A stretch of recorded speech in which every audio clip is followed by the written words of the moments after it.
If you've been looking for the perfect excuse to buy a deep fryer, this is it. After learning this super easy method for frying potatoes, you're going to want to do this weekly. We're going to start with baby boomer golds, or any Yukon or golden potato in this size category. When we slice into potatoes to boil them, we're exposing the flesh and starches to water, which literally washes all of that flavor away. If you want delicious creamy potatoes without having to add, well, all that cream, do not slice them. Use a smaller shape that will cook more uniform regardless. Since we're being so careful here not to break the skins and expose them, we also don't want to cook them in boiling water. We want to use simmering water. Boiling them too aggressively will actually burst their skins. Again, a small detail that will play out bigger later on. As you can see here, my potatoes were perfectly done, and I pulled them out just as they were fork tender. We are then going to drain them, smash them using your hand or the back of a knife, and then place them on a cooling rack onto a sheet tray, just like so. These are going to go into a 300-degree oven for about 20 minutes to help them dry out. Again, we want to get as much moisture now out of these as possible. Next, grab a deep fryer or Dutch oven, something heavy that will hold heat evenly, and pour in about 1/4 or so of vegetable or canola oil. We want at least 4 inches of oil in your pot, varying on the size of the vessel you choose. Using a thermometer, bring your oil up to 375 degrees.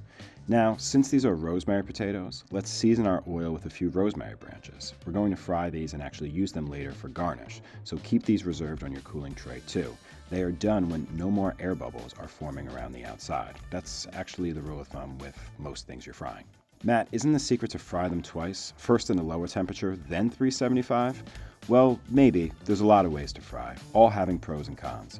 We already cooked these by boiling them, then dried them out, so there's little to no moisture in them. So doing so, this will actually yield super crunchy and crispy potatoes that we all crave.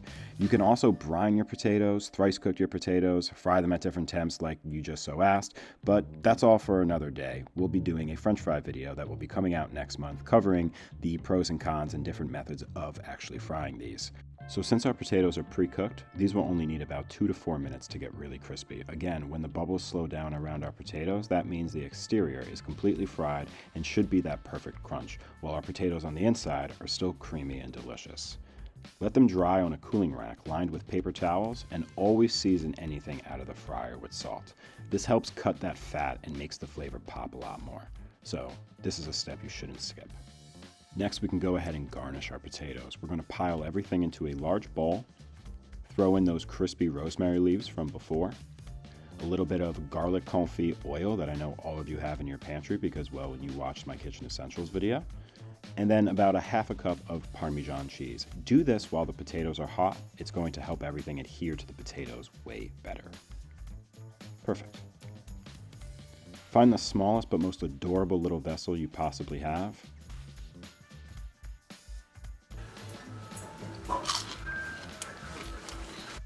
And you don't get much crispier than that. Make these for your friends, make these for your loved ones, make these for your enemies and try and trick them. These are great as a side dish, as a starter, an appetizer, or just as a snack. Till next time, friends.